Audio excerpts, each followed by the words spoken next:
All right, let me tell you guys about our very first sponsor. When we first set out to make this podcast, we had absolutely no idea what we were doing, but we knew we needed a place to record, edit, host, and distribute our show. Luckily for us, we found Anchor, which has all of these services in one spot in an easy-to-use format on desktop or mobile, and it's free, which fit really nicely into our beginner budget of $0. We were able to distribute our podcast to all of the major platforms like Spotify, Apple, and Amazon. Download the Anchor app or go to anchor.fm to get started.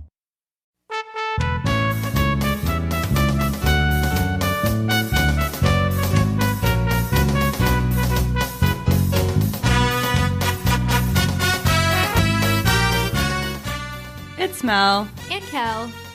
And this is It's Called Culture.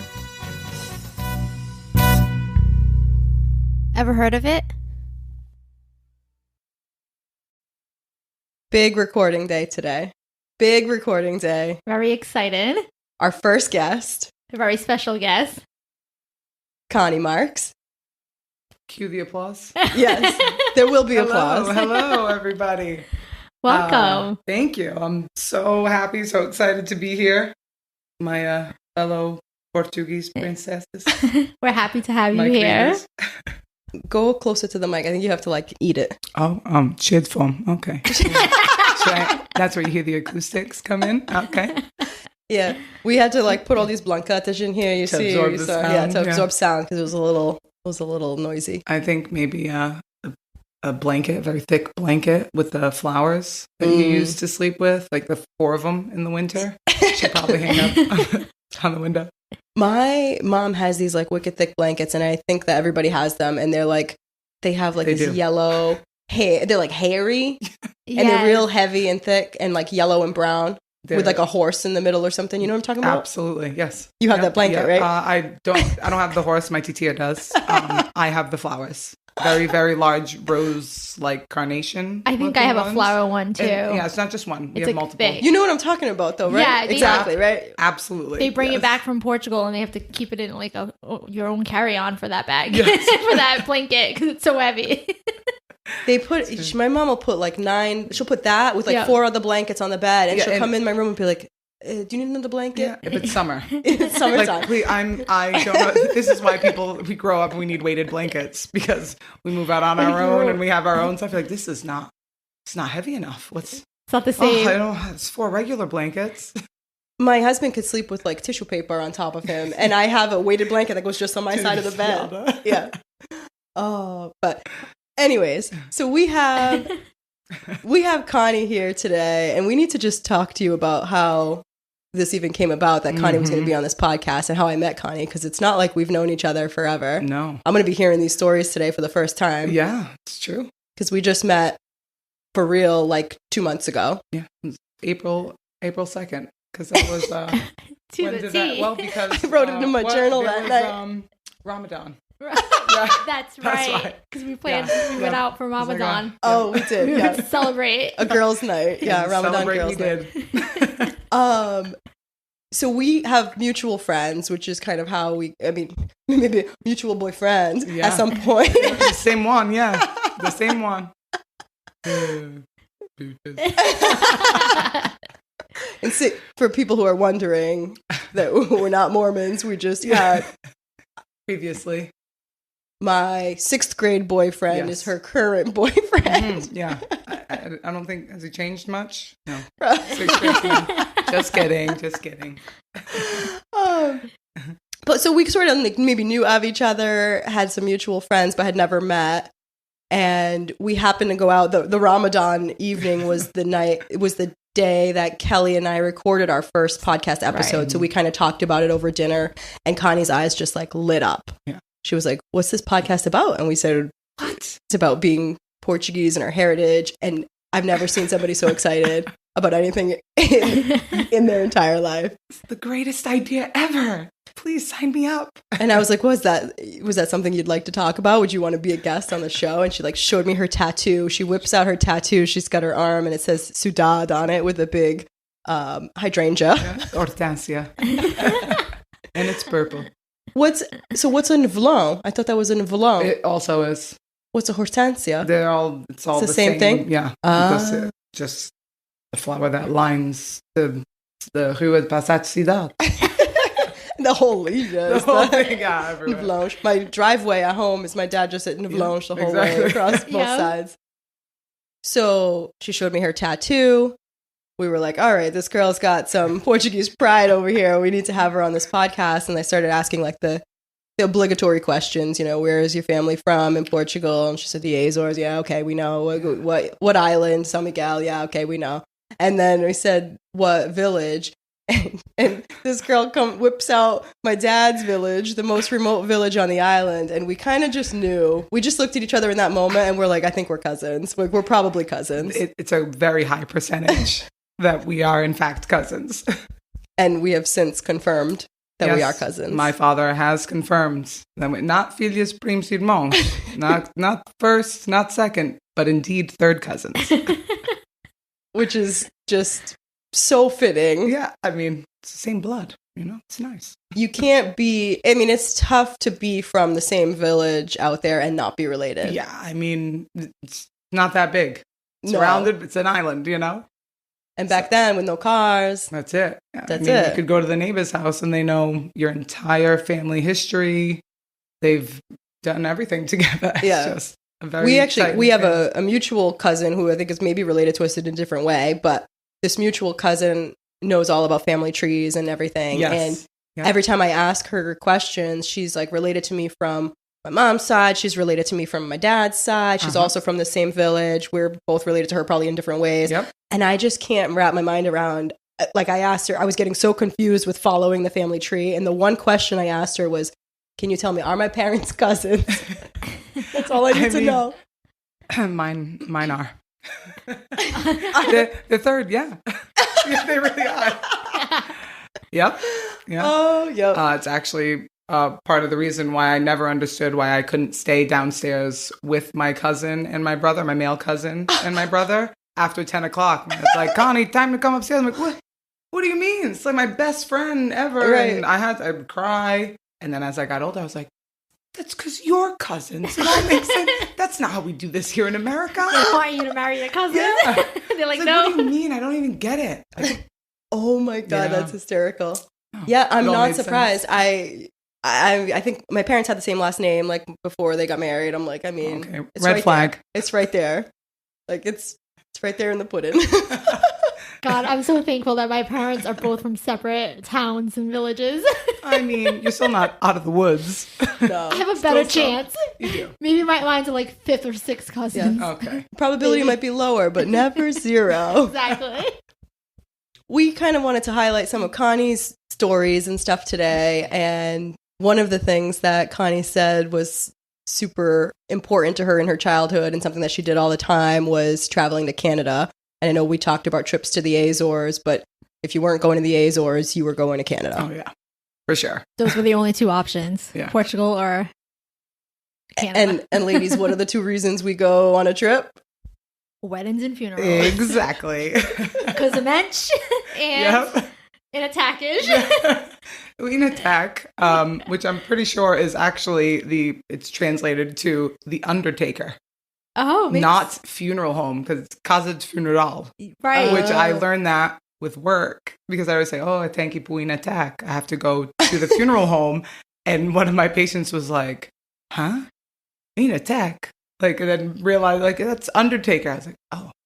Okay, well that makes sense, he's right? there. Don't you get it? Yeah, He's I gotta there. go. Yeah. I gotta go there. I gotta go see him. I gotta go see the Undertaker wrestling.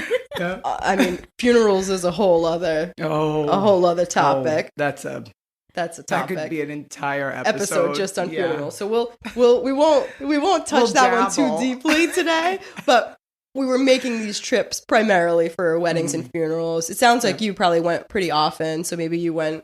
I did For some regular because visits? We have cousins that are the same age, so Yeah, I did some that was- Z-ish too. yep. Yeah, and like I said, we had they shipped me and my brother by ourselves. Like, you go by yourselves, have fun. How old were you when you did that? I was 12 or 13. And you're older than your brother? No, Or your brother's I older? was 10. My brother was 15. No, he was definitely Wait, so older. who drove you guys? Oh, no, we went on the bus. Come on, please. No, they sent us, my brother and I, on the You bus. took a camioneta? Yeah, that's right. And my cousin picked us up. Waiting for you at the bus Of course, stop. Yeah. of course, yeah. It was a good time. I had the time of my life. I loved it. I love Canada. You had to get to the frontera and answer all those questions. What are you doing here by yourself? Yeah, right. Where's your parents? Yeah. They shipped me away. I don't know. Please, I'm just here for my prims. Yeah. Where's the drugs? Where are you hiding the drugs? Start crying. So I never went on a bus trip there.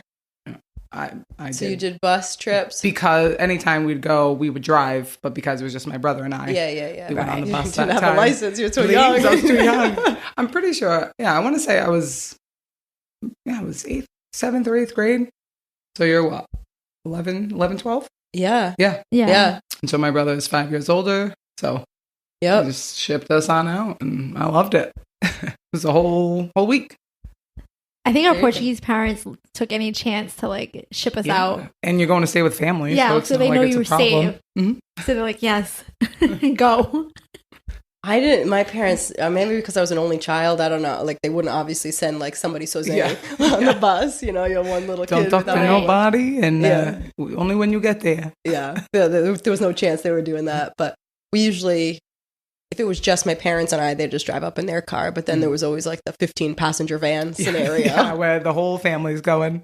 All right, there's a cousin man who's coming. You start taking head counts. You get the invitation. You gonna go? Okay. How much do you think gas would be now to fill that 15 van God. passenger? And then even to fuel up there. That's what my father always says. It's a lot more money, the gasoline in Canada. It is. It's per liter. Like, free healthcare, Dad. Free healthcare. So what we would do is, right, because we drove a lot of the times, and this was like recent for a wedding, and not a funeral, but to visit my uncle that was dying. So it wasn't for the funeral. Yeah, you prefaced it, yeah. My mom flew out for the funeral, but so right, we went to Montreal, so it was like, you know, through New Hampshire, Vermont. So my dad would be like, he always had this specific exit to stop at to go get gas. And he's like, you have to stop at this exit for gas right before the frontera. So then like once we got to Canada, it was only like an hour away from the frontera, the border. And we would be filled up for gas, and we didn't have to worry about gas in Canada. Like, we always had to stop at that specific exit. What is the fear? I don't know what it is. Honestly, it's because they don't know the conversion rates from liters to gallons and probably, dollars to... and also just because the numbers are higher, you're like, I'm not going to pay that. Right. You fill up on American soil. They're not going to take my money. Right.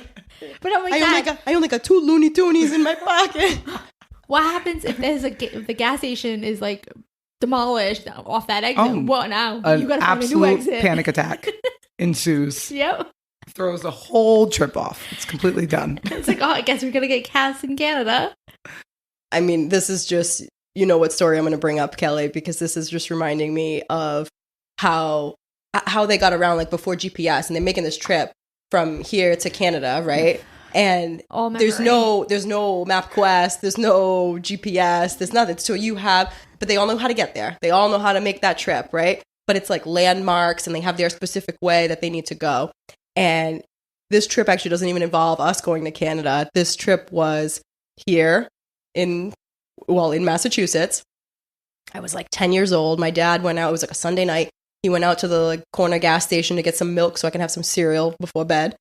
And it was already nighttime, and he was just going to go out, get some milk, and come home. And he gets there to this gas station, and he sees this like older couple in front of him, and they're kind of talking to the cashier in like kind of like a broken English, and they're trying to ask for directions, and they seem really lost. And my dad at first doesn't say anything, and they're not really getting anywhere. And my dad goes and pays behind them and walks out, and they had gone into this old car. And there was another older couple sitting in the back seat of the car. And my dad just kind of looked. He looked at the license plates. It was from Canada. And he said, oh, I already know. It's just lost Portuguese people over here. So he's like, all right. He goes up to them. He's got his gallon of milk in his hand. And he's like, Senhor Tasmid. And the guy was like, oh, yeah. So then the guy, of course, that's, the second you open that conversation where you acknowledge that you speak Portuguese, especially if somebody's in a situation like that of distress. Like, oh my God, best friends immediately. Like, this could have been a serial killer, didn't matter. They are just going to just trust you wholehearted. Right. So they were like, I'm trying to get to Nash Road in New Bedford or whatever it was. My family came here for a funeral, but every time we come, it's daytime, and this time we came nude, and they had a landmark off the highway that they used to use, the big giant, I'm going to tell you because you're going to know what it is, on 195, the giant red and white checkered water tank there in New Bedford, you know? Yep, of course. Quando a gente veja aquela bola, that's the exit you take. After the bola, you take the exit. It was too dark. So it was too dark, so they didn't know, and they were actually probably like 3 or 4 exits before the bola at this point, and they didn't know. They thought they had already passed it, so they took the exit. Yet. They weren't even like, they had to keep going, Yeah. but they didn't know, and it was dark, and they never came to Nut, so they had to figure it out. So my dad's like, all right, and this is still kind of like pre-GPS. Like, my dad doesn't know where Nash Road in New Bedford is, some random road. So he's like, let me tell you what, we're gonna see if we can help you, if we can find you, but I have to get this milk home to my daughter. So he takes these people, he goes, you follow me, takes them like back roads, like back to our house, like probably at least 10 minutes of back roading to get to our house, which is like the opposite direction of where they're headed. You follow me, and I'm going to drop off this milk with my daughter, and then we'll see if we can get you to where you need to go. Okay, they all just... No hesitation. They just go. They follow this strange man who but just... he's Portuguese, but he so was it doesn't Portuguese. matter. Didn't matter. If he was English, you wouldn't have followed him, right? Of course. No, at all. No. They wouldn't even have glanced. Right. Because there's no Portuguese serial killers. So they follow him through these dark, windy roads to our house. And my dad shows up. We're like, he's kind of taking a little while, but whatever. He shows up with the milk, and he comes in, and he's, hey, I got some people outside. We're like, what? And he's explaining this story to us. I got these lost Canadians that came for a funeral. They thought they passed the bola. It's too dark. So he's explaining this to us, and he's like, I don't know. They need to get to Nash Road in New Bedford. And I said, oh, I was like, Dad. And I'm like 10, like I don't know anything about directions. I'm like, that's where Hot Wheels is. We had the skate-a-thon at my school. And he's like, oh yeah. And my mom's like, I know how to get there. Oh, whole familia in the car. We're all driving to Nash Road. New Bedford. Did you pack a lunch and a drink? It was like nighttime. I didn't get my cereal. I was waiting for my milk and cereal. We all got in the car as a familia. We started going to Nash Road, and he's, when I get to Nash Road, then I know how to get there, and then I know how to get there. We get to this guy's family's house. They're not even home. So now my dad feels like... And it's Danut. It's Danut. Oh. My dad feels like, I can't abandon these people here. We've come all this way. I can't now just like leave and they're not home. Come this far to help these people. No cell phones, nada. So it's going knocking on the neighbors' doors. Knocking. Oh, like in the village. Like in the village. You're knocking on the neighbor's door. Can I use your phone? And they call, and then eventually they... connected with somebody, and they came home, and I don't know what they were out gallivanting at night. You got a funeral tomorrow. Where are you going? But people coming, they were going to get milk as well. Yeah, they're probably just missed them. But the story just kills me in so many ways because just the landmarks that they would use and that's the only way. And I know when I see the bola, that's when I get off the exit. But it worked for them for so many years. As long as you don't come to it, you're all set. It. You got it's a like time change. Anything can happen. That landmark can disappear or be gone. And then what do? You pull over at a gas station and pray that somebody Portuguese shows up to buy milk. Like my father knew how to drive the 10 hours to Toronto. Oh, yeah. By memory. Yep. Like how?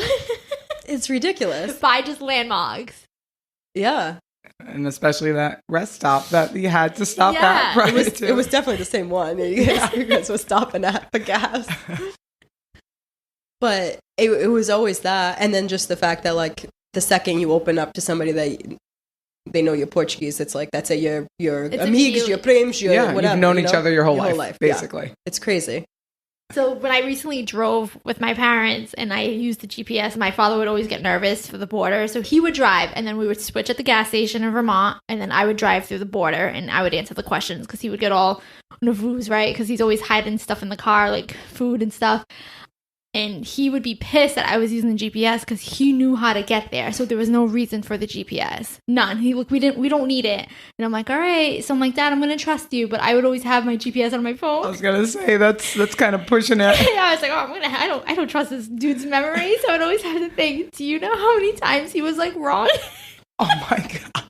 Because things change. And I'm like, dude, Dad, I'm like, he's like, oh, no, don't listen to that. Keep going, blah, blah, blah. You know, they're not arguing with you. This thing doesn't know. I know. Yeah, and it's like, Dad, there's construction, there's these whores. Like, no, I'm not listening to you. But he would be, it's to telephone was going to tell you to do that. And I was like, just realize that you forgot. And, like, it's been so long that, like, we use GPSs now for everything.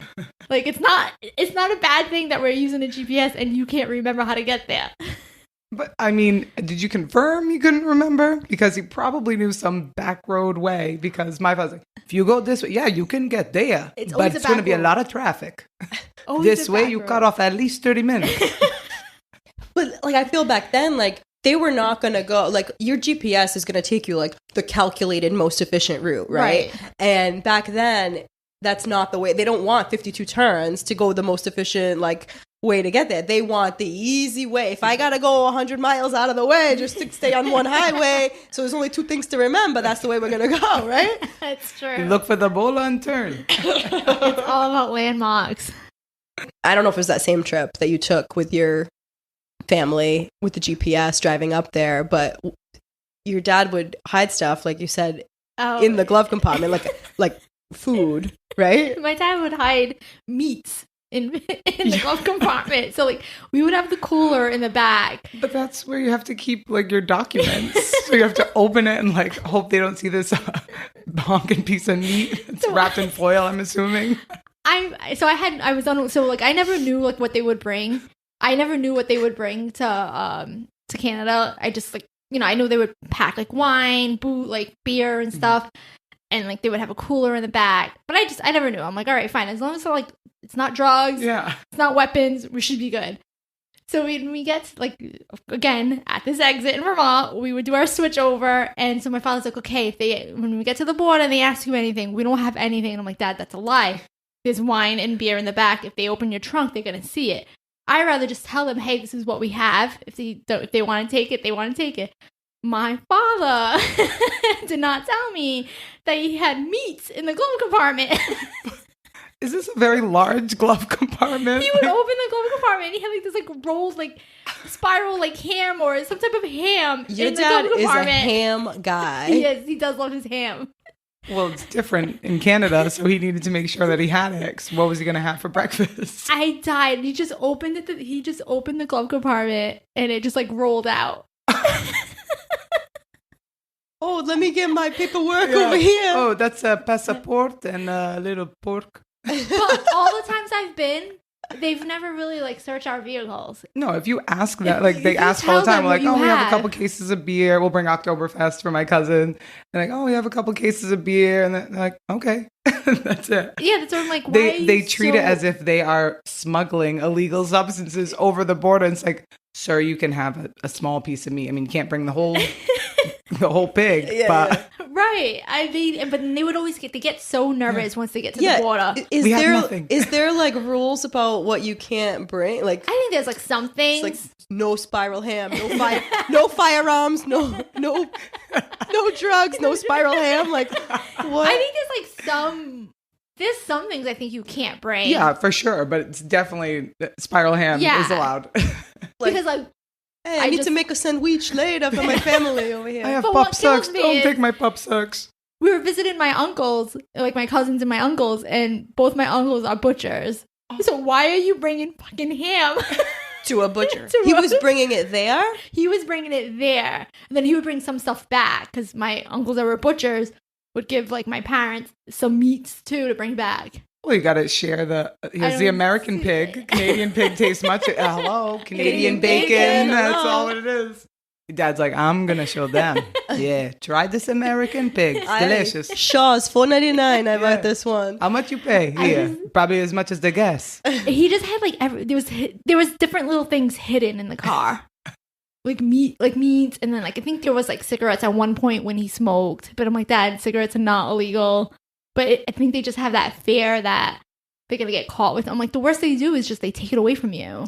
I know, You're but not it's going like to jail it's worse when you lie about it. You're lying about it. You're hiding it, and you don't speak English. It's like I'm gonna lie and it's say not looking good. I'm gonna lie and say, we don't have anything. Like when we went up for the wedding, they asked you like, what's the purpose of your trip? You're like, oh, for a wedding. How many days? Oh, a couple of days. Do you have anything? No, I don't. Okay, open your trunk, and there's beer, wine, a cooler, and a pig, and a pig in the back seat in the trunk. It's like they have that fear. They don't mess with the law. They're just like, no, we're just crossing over the border on foot. We're not actually in this vehicle. We're trying to get to the casament. There is no vehicle, sir. I don't know what you speak of. Oh my God. Yeah, it's ridiculous the way that they cover it up. I just went through customs coming back from Mexico, and I have a bottle of tequila in my suitcase, and they just asked if I had anything. You weren't horrified? No, I was scared. Wow, you were in the air. You didn't even care. All they said to you, like I think they told us, like you just have to pay extra if you say it's tequila. I guess I don't know the rules, but the lady that we bought the tequila from just said if they ask you at the airport if it's tequila, say no. Say it's just liquor. More illegal activity. So I'm like, all right, but what if they ask me what type of liquor? Then I'm stuck. I'm going to say tequila. But the lady didn't even ask me. Like, I went through customs. She saw I was by myself coming from Mexico. And they were like, what is the purpose of your trip? I said, just traveling. And then she was like, traveled by yourself? I was like, oh, I met my friend. I met my friend in Mexico. But didn't ask anything about the booze or, if I had anything. It's a little sketchy coming back by yourself from Mexico. A little bit. But I was a hiding spiraled ham in my suitcase. Ma'am, we're going to need to do a cavity search. There's a whole spiral ham in here. Good at. It was all about the travel. Like, I feel like I don't remember a whole lot from actually being there. So my dad, there's this one specific time that it was my father, my brother, and I, and we're all of age, right? It was, I think at that point. Oh, actually, I was very excited because at 19, you can consume alcohol there. So I was 19. And so my brother was, older than I am. And so we can all drive, right? My father insists he's going to drive and then we'll switch. When I get tired, we'll switch. Like, okay. He never asked to switch. So I kind of took that as, all right, like you're comfortable. We were awake the whole time and stuff. And that was on the way there. We had our trip. It was a great trip. On the way back, same thing. He wanted to drive. He drove the whole way up? He drove the whole way up. I mean, it was a smooth 9 hours. We left real early. We got there enough time. It was very good. But then after the fact, all he talked about to everyone was how I go up there, my 2 kids, they're big. And nobody drive. The whole time I drive there and I drive back. Like, but you didn't ask. I told you before you're going to drive when I get tired. I'm like, did you tell me you were tired? He threw it in your face. Oh, and then still to this day, if you ask, he will tell you the exact story of I drove all the way there. Before we go, they tell me they're going to drive. They never drive the whole way. This one in the back sleeping. Talk about my brother. I'm like, all right, Dad, that's what you want to, that's how you remember the trip. It's fine. They love to throw it in your face. Yeah. Nope. I had a great time. It was a great trip. That's, oh my God, it's already like, trip. Like, you didn't say one peep about wanting to switch, but he was like waiting, and he was already thinking about on the way. What am I going to tell? Yeah. I'm going to tell everyone. My 2 adult kids, nada. Right. He drove the whole way. He purposely probably drove there and on the way back just so we can come back and tell. Yes, people. Yeah, probably. It's like, this is going to be a good story about my lazy kids. Wait, was he already, so my one question, he drove all the way there. Mm-hmm. Was he already making the complaints after that one drive, or did he wait to drive both ways before he started complaining? He waited to drive both ways. Yeah, because there, we just got there. We were smooth sailing. Plus we stop at our rest stops, PPs, get something to eat. Yeah. Well, my brother and I would get something to eat. My father had cooler packs, because why are you going to spend money at the rest stops for a cheeseburger when you can have your pop suck with Cajun Montego? Yeah, oh yeah. Oh. But yeah, it was there and back after said trip, and then that's when the complaints started. It's like, okay, well. So you had like 22 hours of Total. driving to make this complaint. There's a statute of limitations here that has been exceeded. It's surpassed. We're done. Oh my God. So speaking of the rest areas, one of our trips that we were in the 15 passenger van, whole family's going up. I think it was a funeral. We are driving. We're somewhere in New York, and we stop at a Roy Rogers, which is not a chain I'm familiar with from around here, but I very specifically remember there was a chain restaurant called Roy Rogers that you would stop at on the way. And I had just gotten my braces off, and I had a retainer. And back at that time, it was like super expensive. That they probably paid $600 for that retainer out of their pocket because they probably didn't have insurance for that. And that was like big money, big money, okay, that they were paying to keep my teeth straight. So, you're always getting yelled at. You have to wear your retainer, whatever. You had to take that out when you're eating. So I ate my little sandwich, my little burger that they paid for, and I had put it on the tray on the side. We left the Roy Rogers, got back in the van. We start driving. I don't remember exactly how long we had been, but we had been through tolls already. So we had already gone through tolls on the way. And back then, it was not like Easy Pass. It was like, like the little carton. It was a little card, and you had to like look at it and follow the map of how many exits have I been on the highway and what do I owe and all that stuff. So we had already gone through a toll. We had been driving for quite some time, and I don't know how it came up, but somebody, and I'm way in the back of the van, and somebody, maybe my mom or something from the front, "Hey, Missy, you got your retainer?" Kurishk. The blood drains from her face. And now we're having this conversation across the whole 15 van. passenger van. So all the passengers are listening to, you're already in the car for 12 hours or however long it's supposed to be. And now this conversation's going on about where's the retainer. Oh, the last time I saw her, I took it out. I put it on that tray when we were eating at the rest stop back there. And we're trying to, look in the car, and then we're trying to make the decision, are we going to turn this whole 15 passenger van around, go back through the tolls, go all the way back to the thing and see if we can get it? I'm like, it's not still going to be there, Mom. I mean, I put it on the tray. I took the tray at the end, and you go and you dump everything from the tray in the trash, and you put the tray on top. I was like, we're not going to find it. You better believe you're going to watch this. Yeah. Oh, here we go. Whole van's turning around. Now I feel so bad because the whole van, now I'm screwing up everybody's trip. This is elderly people, It's a full 15 passenger van. There's a Vouge in there. There's the old They're trying to get to the funeral. Right. This is already a long trip as it is. And we just by making that turn, we knew it was going to be another like hour and a half, 2 hours to go back around, come back. We had to stop, go find the retainer if we found it. I mean, imagine doing all that and you still don't even find it. You just delayed their arrival time. Yeah, like if we had GPS at that time, recalculating, Right? everything would be, you're going the wrong way. Yeah. So we go back. They made me personally say that, do you remember which trash you put, which leash did you put it in? I had to go in the place. Now, I'm not in the dumpster in the back.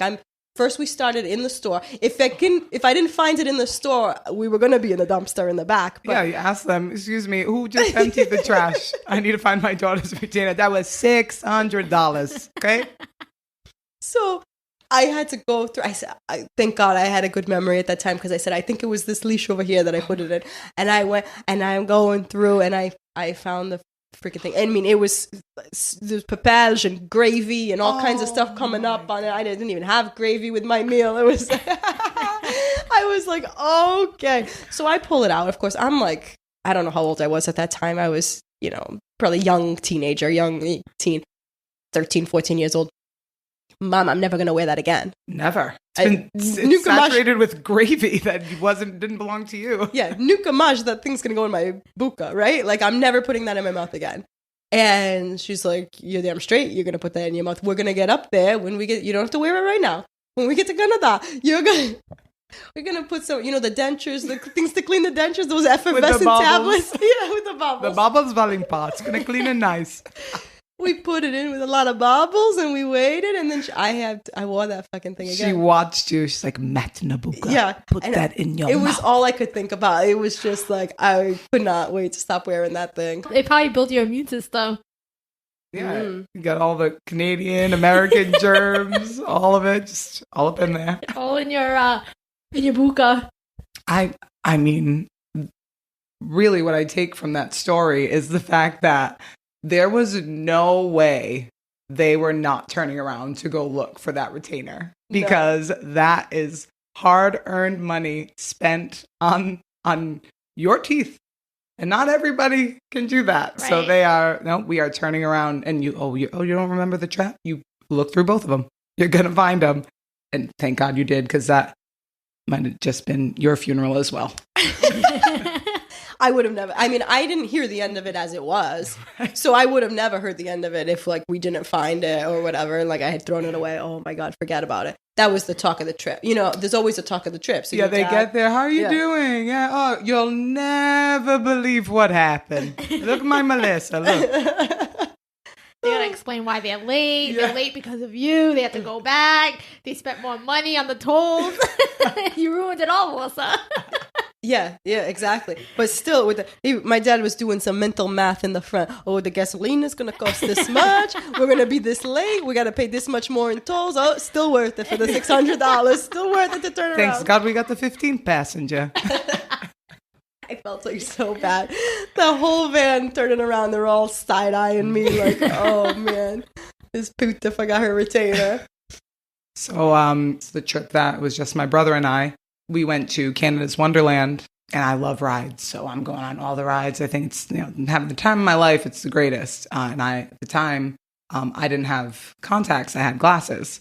So I'm on all the crazy rides, and I go on the one that spins while spinning. It's like orbiting. So it's just spinning while the whole mechanism is also spinning. And it's above this very pretty little man-made pond, water feature-esque thing. So I get on, and I'm with all my cousins, and my cousin starts, and my cousin's screaming her head off, and I'm cracking up laughing as we're spinning and spinning. And all of a sudden, I just see my vision just go away. Bye. I feel my glasses just fall off, and the shock of, oh my God, that's not sunglasses. Those are my actual glasses.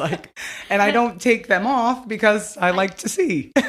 So at Canada's Wonderland, my glasses fly off my face. They land in the pond, right?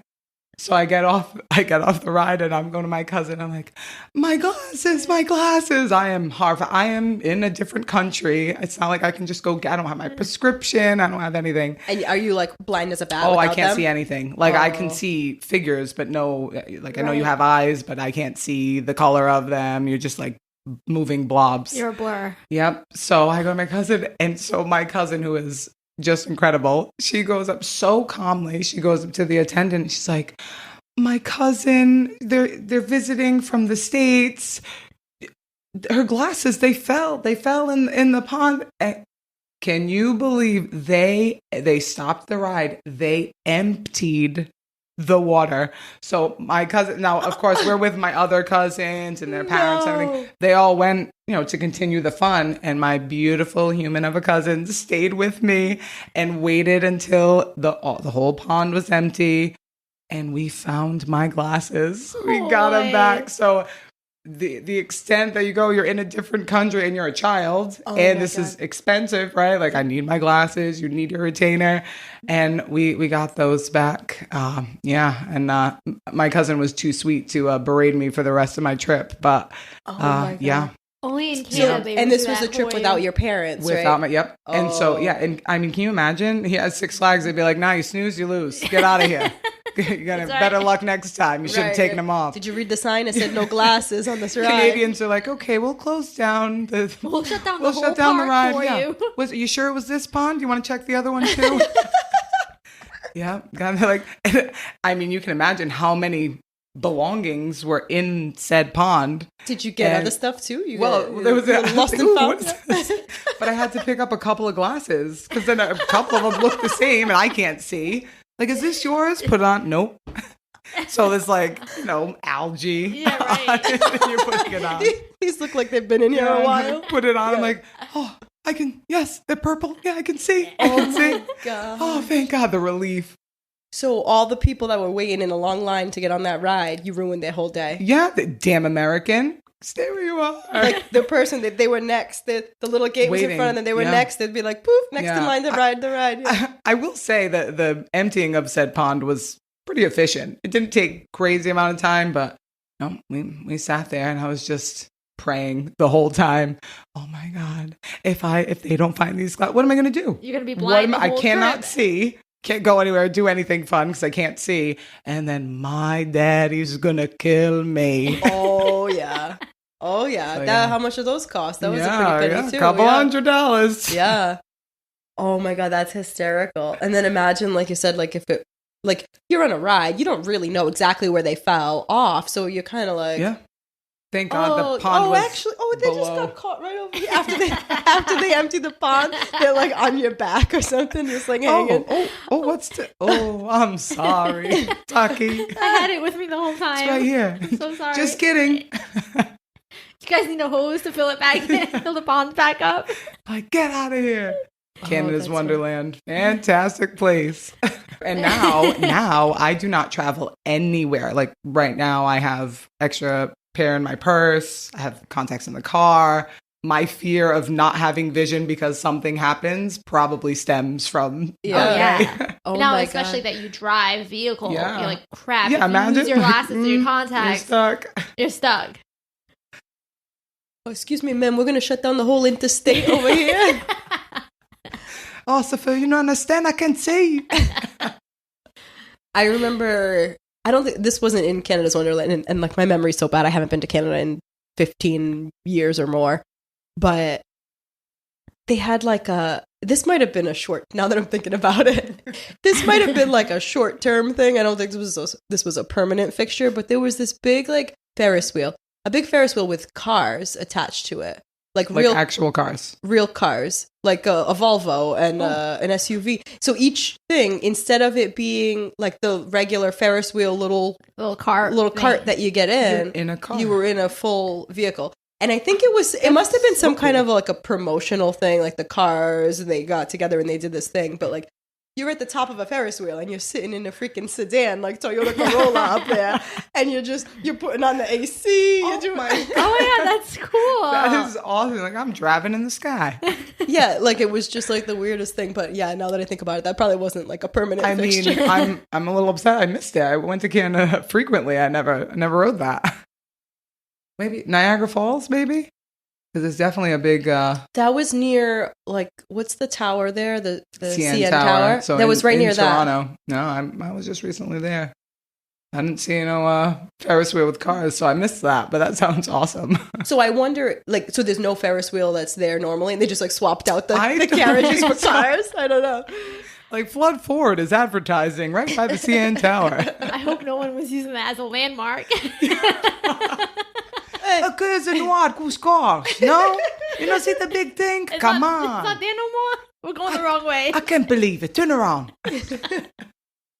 Yeah, tem Chevy, pickup truck ali em cima. The red Buick, no version. I don't know then. So it's about that time. Thanks for listening. If you're enjoying our podcast, please just give us a review on whatever platform you're using to listen to us. You can also visit our website. It's folkandfad.com. We have transcripts available there of every episode. And you can also send us an email, mail@folkandfad.com. Or you can hit us up on Twitter. Same handle there, folkandfad. And for Instagram, you can follow us at _It's Called Culture.